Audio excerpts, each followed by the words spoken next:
नमस्कार. कोकणी थाट या आपल्या यूट्यूब चॅनलमध्ये तुम्हा सर्वांचं मनपूर्वक स्वागत. आजचा मेन्यू आहे दही भात आणि कारल्याची भाजी. शुभ, काय खातोयस? कारलं खातोय. आवडलं का? कडू लागतंय? नाही.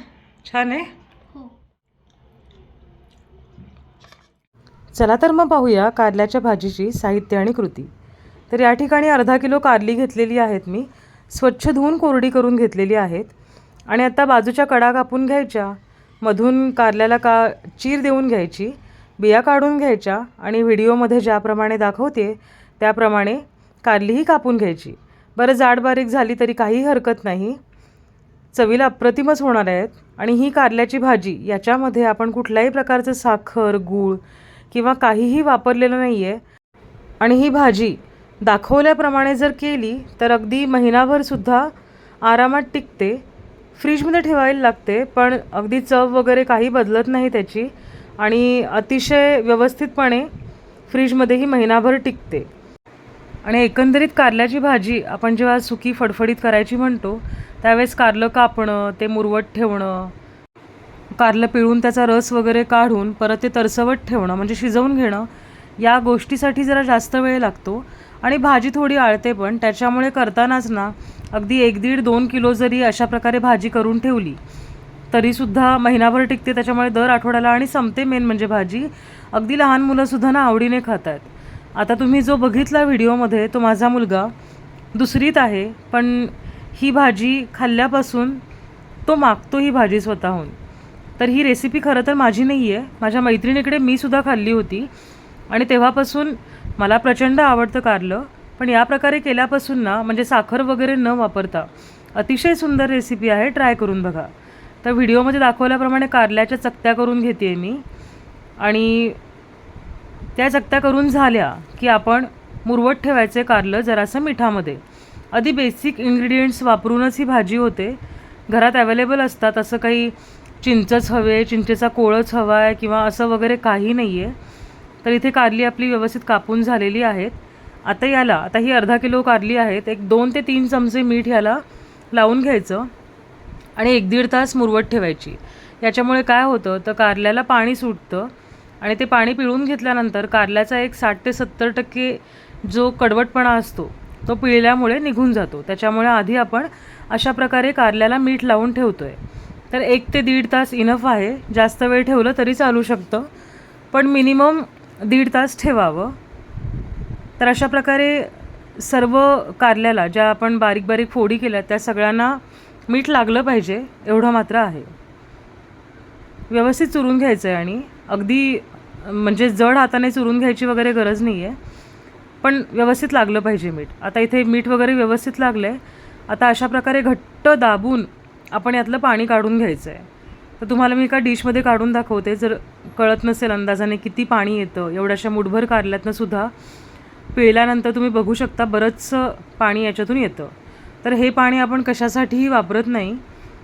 फक्त मी ऐकलं आहे की ज्यांना शुगर आहे ते हातपाय त्याच्यामध्ये बुडवून ठेवू शकतात. तर तुम्ही हा प्रयोग करू शकता. मी ते यातलं काही केलं नाही आहे, फक्त कारल्यातलं पाणी पिळून घेतलं आहे. आणि आता कारलं मी एका दुसऱ्या भांड्यामध्ये सुकं जे कारलं पाणी पिळल्यानंतर आलं आहे ते इथे बाजूला काढून ठेवलेलं आहे. आता आपण भाजी करायला सुरुवात करूयात. तर या ठिकाणी 2 पळ्या तेल घेतलं आहे मी आणि या तेलामध्ये अर्धा छोटा चमचा हळद घालून घेणार आहे. आणि एक हळद थोडीशी तेलामध्ये अशी वाटली ना आपल्याला की त्याचा कच्चेपणा गेला आहे की त्यावर आपण हे कारलं घालायचं आणि व्यवस्थित परतून घ्यायचं आहे.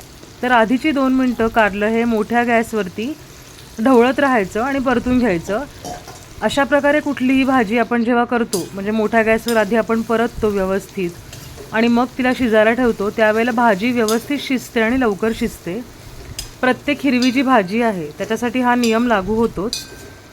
तर अशा प्रकारे 2 मिनटं आपल्याला ही भाजी अगदी व्यवस्थित परतून घ्यायची आहे.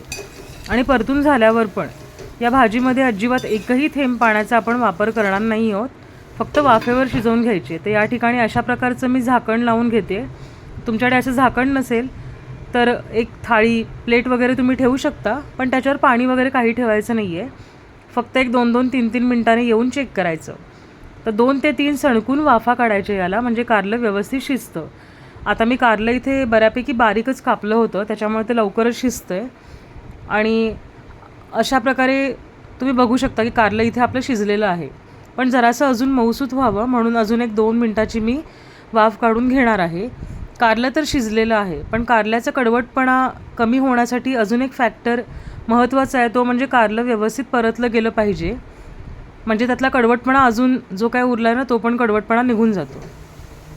आता दुसरीसुद्धा वाफ काढून झाल्यानंतर इथे भाजी आपली तुम्हाला रंगावरनं अंदाज आला असेल की शिजली आता. म्हणजे पहिली जी अगदी हिरवीगार अशी वाटत होती त्याच्यामध्ये कलर खूप चेंज झाला आहे.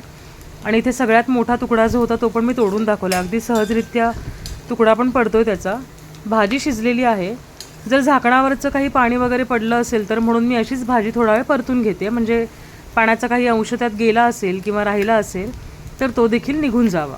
आणि हे एवढे कुटाणे कशासाठी करायचे आहेत का, तर भाजी आपल्याला महिनाभर आपण म्हणतोय ना की तोंडी लावण्यासाठी काही ना काहीतरी लागतंच. तर प्रत्येक वेळी लोणचं पापड याच्यापेक्षाही भाजी ना मऊ भात, दही भात, आणि माझा मुलगा तर नुसतीच खातो ही, अशा गोष्टींसाठी खूप छान असते.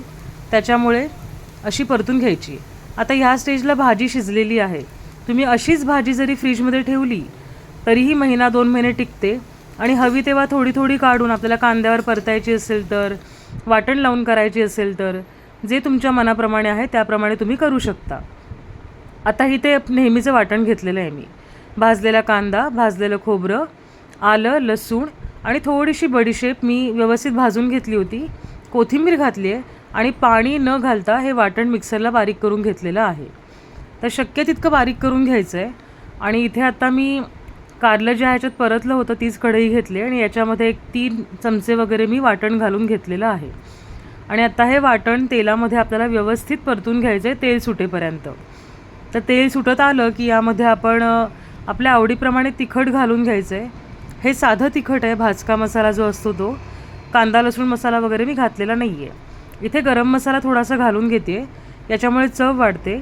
आधीच आपण कारल्याला मीठ लावलं आहे, पण वाटपासाठी म्हणून त्या चवीनुसार ॲडजस्ट करून तुम्ही मीठ वापरू शकता. तर सध्या तरी कमीच टाका, नंतर लागलं तर आपल्याला वाढवता येईल. आणि हे सर्व आपण मसाल्यांचा कच्चेपणा जो आहे तो जाईपर्यंत परतून घ्यायचं आहे. वाटण तर आधी आपण तेल सुटेपर्यंत परतून घेतलंच होतं. तर 1 मिनिट परतल्यानंतर याला व्यवस्थित अजून तेल सुटतं. आता असं तेल सुटलं की याच्यामध्ये आपण जे परतून ठेवलेलं कारलं होतं ते घालून घ्यायचं आणि व्यवस्थित हे सगळं एकजीव करून घ्यायचं आहे. तर अगदी व्यवस्थित सगळ्या ठिकाणी हा मसाला लागेल अशा रीतीनेच हे परतून घ्यायचं आहे.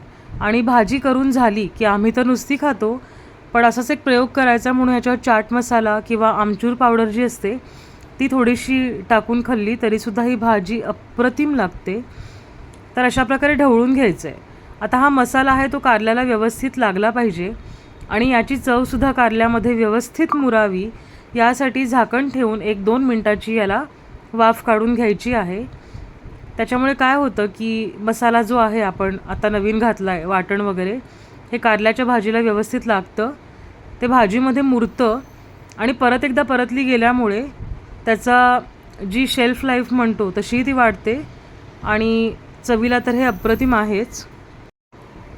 झाकण ठेवून सगळ्या चवी त्याच्यामध्ये मुरल्या की 1 मिनिट परत झाकण काढून परतून घ्यायचं, म्हणजे फडफडीत सुकी होते भाजी. भाकरीबरोबर खायला अप्रतिम, मऊ भाताबरोबर खायलासुद्धा खूप सुंदर लागते. आणि आपण जे लोणचं किंवा पापड वगैरे खूप वेळेला घेतो ना, अशा वेळेला सुद्धा म्हणजे तोंडी लावण्याचा एक प्रकार म्हणून सुद्धा अप्रतिम आहे ही भाजी. आता ही चमच्यामध्ये जी भाजी मी दाखवते ही भाजी माझ्या मैत्रिणीकडची आहे, जिने मला ही रेसिपी सांगितली होती. आणि तेव्हापासून माझा मुलगा आणि माझे मिस्टरसुद्धा ही भाजी खूप आवडीने खातात. तर तिची रेसिपी सेम आहे, फक्त तिचं वाटप भाजण्याचा जो प्रकार आहे तो वेगळा आहे. मी ती रेसिपीसुद्धा नक्की शेअर करेन वाटणाची. आणि मी जे इथे वाटण वापरले त्याची लिंक मी डिस्क्रिप्शन बॉक्समध्ये देते. तर अशी ही अतिशय सोपी आणि साखर वगैरे काही न वापरता हे कारलं केलेलं आहे. त्याच्यामुळे डायबेटिक पेशंटसुद्धा अगदी निर्धास्तपणे ही भाजी खाऊ शकतात.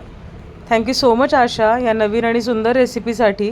तर अशा प्रकारे तुम्ही कारल्याची भाजी कधी केली नसेल ना तर नक्की करून पहा. रेसिपी आवडली असेल, व्हिडिओ आवडला असेल तर आपल्या कोकणी थाट या यूट्यूब चॅनलला नक्की लाईक आणि सबस्क्राईब करा.